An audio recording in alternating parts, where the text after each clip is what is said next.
दिल की ज़मीन अगर नर्म करनी है तो उस पे हल चलाने ही पड़ेंगे बेशक। बिस्मिल्लाहिर्रहमानिर्रहीम, अस्सलाम वालेकुम रहमतुल्लाहि वबरकातुहू। जैसे कि हम सब जानते हैं, जो हमारे दिलों का सुकून है वो सिर्फ अल्लाह सुब्हानहू व तआला की याद में है, ज़िक्र में है। तो आज की वीडियो का टॉपिक है दिल का सुकून by doctor Israr Ahmad. So without any further do let's get started. फरमाया या अय्युहन्नास क़द जाअतकुम मौइज़तुम मिन रब्बिकुम व शिफ़ाउन लिमा फ़िस सुदूर व हुदम व रहमतुल लिल मुमिनीन क़ुल बिफ़ज़्लिल्लाहि व बिरहमतिही फ़लिज़ालिका फ़लयफ़रहू हुवा खैरुम मिम्मा यजमऊन। ऐ लोगों, तुम्हारे पास आ गई है नसीहत, मौइज़त तुम्हारे रब की तरफ से। वो सिर्फ मौइज़त नहीं है, सीनों के अंदर जो रोग हैं, जो अमराज हैं, उनका इलाज भी है, शिफा भी है। शिफाउन लिमा फ़िस सुदूर। तीसरे दर्जे में वो हिदायत है, वो बताती है किधर जाओ किधर ना जाओ। जैसे आपने देखा होगा पहाड़ी रास्तों पर कदम कदम के ऊपर कॉशन होता है, यहां स्पीड कम कर लो वरना तुम किसी खाई में जा गिरोगे। तो ये हिदायत क्या है? देखो इधर मत जाना, इधर जाओ। अगर इधर जाओगे तुम्हारा सारा मामला तलपट हो जाएगा। ये है हिदायत। और जो चीज दुनिया में हिदायत है वो आखिरत में रहमत है। हुदम व रहमतुल लिल मुमिनीन। अब मैं चाहता हूं इन चार अल्फाज में जो रब्त है उसे समझें। देखिए, अगर किसी ऐसी जमीन पर बारिश बरसे जो ऊपर से बहुत सख्त है तो पानी बह जाएगा, जमीन में जज्ब नहीं होगा तो कोई रोईदगी पैदा नहीं होगी। अगर दिल सख्त है तो कुरान मजीद उन पर कोई असर नहीं करेगा। उसके लिए सबसे पहले मौइज़ा की जरूरत है, वाज की जरूरत है, नसीहत की जरूरत है, ताकि दिल नर्म पड़ जाए। इंसानी दिल जब सख्त होते हैं तो उनकी सख्ती चट्टानों से ज्यादा होती है। सूरह बकरा में फरमाया सुम्मा कसत कुलूबकुम फहिया कल हिजारत अव अशद्दु कस्वा। यहूदियों से खिताब है, सुम्मा कसत कुलूबकुम मिन बाद ज़ालिका फहिया कल हिजारत अव अशद्दु कस्वा। ऐ बनी इस्राइल, तुम्हारे इस तर्ज अमल के नतीजे में तुम्हारे दिल सख्त हो गए और अब वो पत्थरों से ज्यादा सख्त है। लिहाजा सबसे पहले जरूरत क्या है? दिल की जमीन को नरम किया जाए, इसमें हल चलाया जाए। ये काम है मौइज़ा का, वाज का, नसीहत का। हमारे माशरे में किसी जमाने में वाज का बड़ा रिवाज था। आजकल ये चीज खत्म हो गई, बल्कि वाज को घटिया बात समझा जाता है। भाई कोई अकली बात करो, कोई इल्मी बात करो, तुम तो वाज कह रहे हो, गोया कि वाज घटिया चीज है। नहीं, वाज से दिल में दिक्कत पैदा होती है, नरमी पैदा होती है।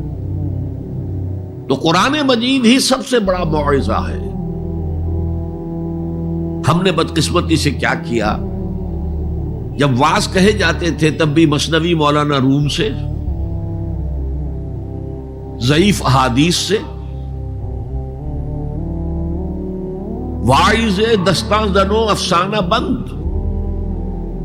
वाइज बड़े ऊंचे ऊंचे हाथ चलाकर और अफसाना जो है बयान कर रहा है, लेकिन उसका हाल क्या है? अज खतीबो दैलमी गुफ्तारे उस्त बाज़ईफो शाज़ो मुरसल कारे उस्त। वो खतीब बगदादी या दैलमी की जो अहादीस है, जो सबसे घटिया दर्जे की किताबें हदीस की, सबसे कमतर दर्जे की किताबें हदीस की, ज़ईफ किताबों के यूं समझिए कि बहुत बड़े मजमुए, वहां से वो हदीसें ला रहा है। अज़ईफो शाज़ो मुरसल कारे, ज़ईफ हदीस, शाज़ हदीस, मुरसल हदीस से वो बयान कर रहा है। कुरान से उसका कोई ताल्लुक। कुरान मजीद सबसे बड़ा वाज है। या अय्युहन्नास क़द जाअतकुम मौइज़तुन। ये दिल को जब नर्म करता है तो फिर उसमें जज्ब होता है। ये सेकंड स्टेप है उसका। اور جب دل میں جذب ہوگا تو دل کے اندر کی بیماریوں کو دور کر دے گا.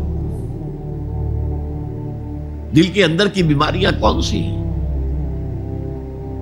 تھرومبوسس نہیں، جائنا نہیں، وہ اور ہے. وہ دل کی بیماریاں جن کے لیے قرآن شفا ہے، وہ ہے تکبر، حسد، حب مال، حب دنیا، حب جاہ، حب شہرت.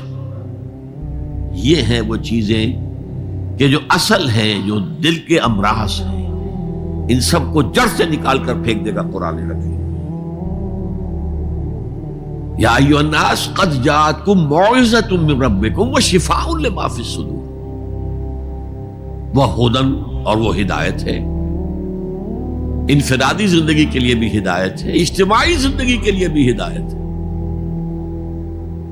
کبھی اگر سورہ فاتحہ پر آپ غور کریں، جو ہماری نماز کا جزو لازم ہے، تو ہم پہلے کہتے ہیں الحمدللہ رب العالمین الرحمن الرحیم مالک یوم الدین ایاک نعبد و ایاک نستعین.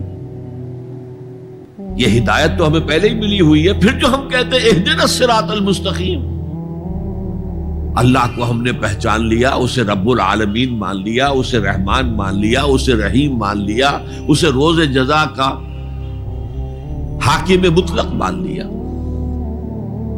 تو اب کون سی ہدایت رہ گئی؟ ہدایت تو آ گئی. دل کی زمین کو نرم کرنے کے لیے اس پہ ہل چلانے پڑیں گے.